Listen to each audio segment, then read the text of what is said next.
Welcome to Tamil talkies dot. இன்னைக்கு நம்ம நிகழ்ச்சியில் 2012 வெளியே வந்த டாப் 10 தமிழ் படங்களை பற்றி பார்க்க போகிறோம். டாப் 10 சினிமாவை பற்றி பார்க்கறதுக்கு முன்னால் தமிழ் டாக்கிஸ் வெற்றி பெறதுக்கு உறுதுணையாக இருந்த அனைத்து அன்பு உள்ளங்களுக்கும் புத்தாண்டு வாழ்த்துக்களை தெரிவிச்சுக்கிறோம்.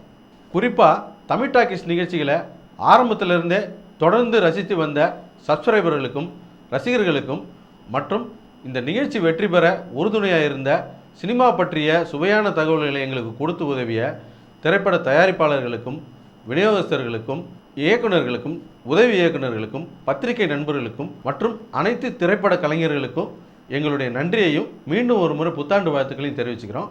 தொடர்ந்து உங்களுடைய அன்பையும் ஆதரவையும் ஆலோசனைகளையும் கொடுத்து உதவுமாறு தமிழ் டாக்கிஸ் குழுவின் சார்பாக பணிவன்போடு கேட்டுக்கொள்கிறோம். இப்போ நம்ம டாப் 10 வரிசையை பற்றி பார்ப்போம். இந்த வரிசைப்படுத்தல்ன்றது படங்களுடைய தரத்தோடைய அடிப்படையில் வரிசைப்படுத்தலை. நம்ம ஏற்கனவே சொன்னபடி தமிழ் டாக்கிஸை பொறுத்த வரைக்கும் வியாபார ரீதியான தகவல்களுக்கு தான் முக்கியத்துவம் கொடுப்போம். அந்த அடிப்படையில் வியாபார ரீதியாக வெற்றி அடைஞ்ச படங்களை பற்றி தான் இப்போ பார்க்க போகிறோம். இந்த வியாபார ரீதியான வெற்றி படங்களை எப்படி வரிசைப்படுத்தியிருக்கோன்னா, திரையரங்கு உரிமையாளர்கள், தயாரிப்பாளர்கள், விநியோகஸ்தர்கள், முன்னனுபவம் வாய்ந்த சினிமாக்காரங்க இவங்களுடைய உதவியோடு தான் இந்த வரிசைப்படுத்தல் பண்ணியிருக்கோம். இதில் தமிழ் டாக்கிஸோடைய கருத்து அப்படின்னு எதுவுமே கிடையாது. இப்போது நம்ம வரிசைப்படி உள்ள 10வது இடத்த பிடிச்சிருக்கிற படத்தை பற்றி பார்ப்போம். 10வது இடத்துல இருக்கிற இந்த படத்தை பற்றி பார்த்தோன்னா, இந்த படத்தை எடுக்க சுமாராக 2 வருஷத்துக்கு மேலே டைம் எடுத்துக்கிட்டாரு இந்த படத்தோட டைரக்டர். ஒரு சாதாரண படம் தான், டிஜிட்டலில் தான் எடுத்திருந்தாரு, முற்றிலுமே புதுமுகங்கள் தான். இந்த படத்துக்கு ஏன்டா இவ்வளோ மெனக்கறாரு அப்படின்னு பார்த்தா, இந்த படம் வெளியான பிறகு தான் தெரியுது. படம் வெளியான அன்னைக்கு படம் முடிகிற அந்த இறுதிக்கட்ட காட்சியில் ஒட்டுமொத்த ரசிகர்களுமே கைத்தட்டிட்டு தேட்டரை விட்டு வெளியே வந்தாங்க. அந்த அளவுக்கு பிரமாதமாக இருந்தது அந்த படம். ரசிகர்கள் மட்டும் இல்லாமல் பத்திரிகைகளும் இந்த படத்தை வெகுவாக பாராட்டிருந்துச்சு. அதே போல் இந்த வருஷம் இந்தியாவிலேருந்து ஆஸ்காருக்கு தேர்ந்தெடுக்கப்பட்ட படங்களுடைய பட்டியலில் இந்த படமும் இடம் பிடிச்சிருந்தது. அந்த அளவுக்கு இந்த படம் சிறப்பான படமாக இருந்தது. ஒரு படம் தரமான படமாகவும் இருக்கணும், அதே வியாபாரமாகவும் வெற்றி அடையணும் அப்படின்னு சொன்னால் அது சாதாரணமான விஷயம் கிடையாது. அந்த வகையில் இந்த படம் தரமானதாகவும் வியாபார ரீதியாகவும் வெற்றி படமாகவும் இருந்தது. அதுதான் பாலாஜி சக்திவேலுடைய வழக்கியன் 18/9.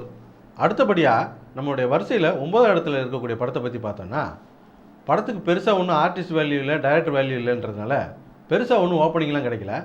அதுக்கு அடுத்தபடியாக வந்த கௌதம் மேனனுடைய நீதானே என் பொண்ணு வசந்தம் படம் ஃப்ளாப் ஆனதுனால தேட்டருக்காரங்க அடுத்தடுத்த வாரத்துக்கு என்னடா படம் போடுறதுன்னு தேடிக்கிட்டு இருக்கும்போது, அடுத்த வாரங்களில் அறிவிச்சிருந்த படங்களும் வெளியாகாததுனால ஏதோ பழைய படத்தை தான் போடணும், அதுவும் ஓடணும், அதுக்கு எந்த படத்தை போடலான்னு தேடிக்கிட்டு இருந்தாங்க. அவங்கெல்லாம் தேடி பிடிச்சி போட்ட படம் எதுன்னா, நம்முடைய பட்டியலில் இருக்கிற 9வது படமான புதுமுக இயக்குனர் பாலாஜி தரணிதரனுடைய நடுவில் கொஞ்சம் பக்கத்தை காண படம் தான். நம்ம வரிசையில் இருக்கக்கூடிய 8வது படத்தை பற்றி பார்த்தோன்னா, மதுரை மாவட்ட கலாச்சாரம், கோவை மாவட்ட கலாச்சாரம், நெல்லை மாவட்ட கலாச்சாரம், ஏன் சென்னை சிட்டி கலாச்சாரத்தை கூட நம்ம படமாக பார்த்துருக்குறோம். ஆனால் இந்த படத்தில் சென்னை புறநகர் பகுதியில் வசிக்கக்கூடிய ஒரு இளைஞனுடைய வாழ்க்கையை பற்றி படமாக எடுத்திருப்பாங்க. பொதுவாக ஒரு படத்தில் கமர்ஷியல் விஷயங்களை சேர்க்குறேன்னு சொல்லிட்டு ஐட்டம் சாங்கோ ஃபாரின் சாங்கோலாம் வச்சுருப்பாங்க. ஆனால் இந்த படத்தில் கானா பாட்டியும் சாவு டான்ஸ் எல்லாம் வச்சுருப்பாங்க. அதுவும் போக ஒரு படத்தில் ஹீரோ அப்படின்னு சொன்னால் படத்தில் ஜெயிச்சுக்கிட்டே தான் இருப்பான், எந்த இடத்துலையும் தோக்க மாட்டான்.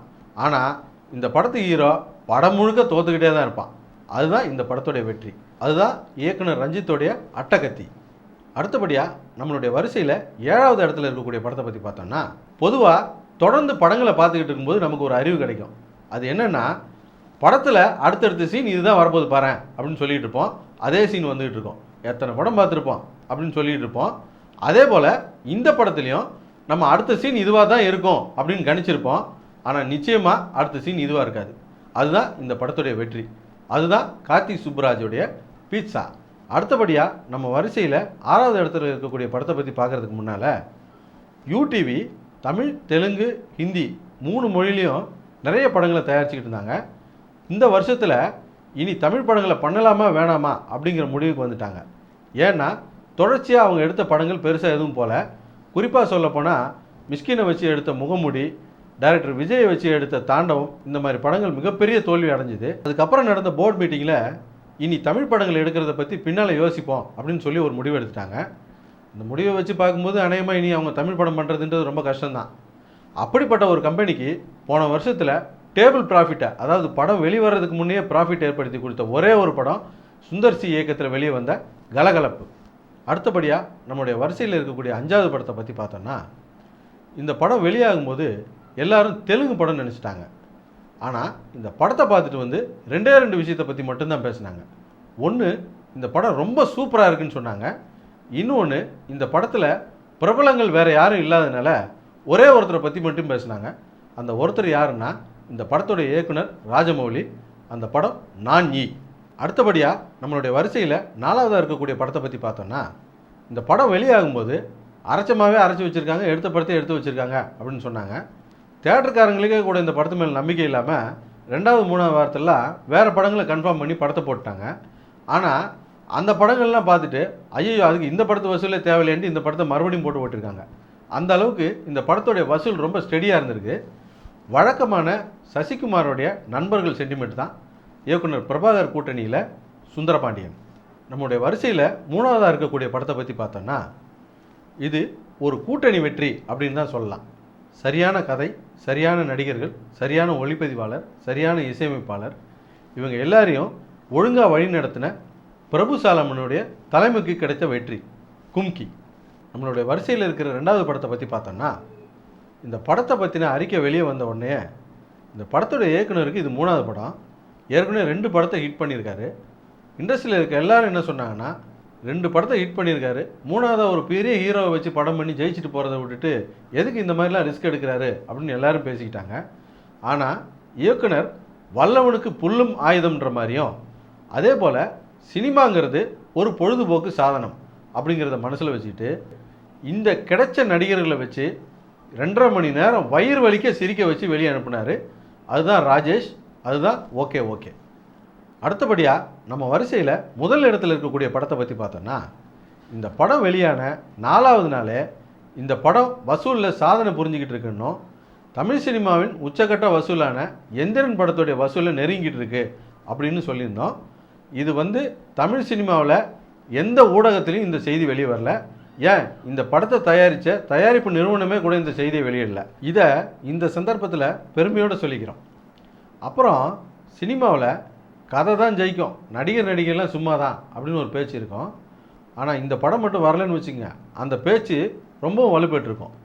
ஒரு நல்ல கதை வெற்றி பெறும், அந்த நல்ல கதையில் பெரிய நடிகர்கள் இருந்தால் மிகப்பெரிய வெற்றி அடையும் அப்படின்றதுக்கு உதாரணம் தான் இந்த விஜய் ஏஆர் முருகதாஸ் கூட்டணியில் வெளியே வந்திருக்கிற துப்பாக்கி.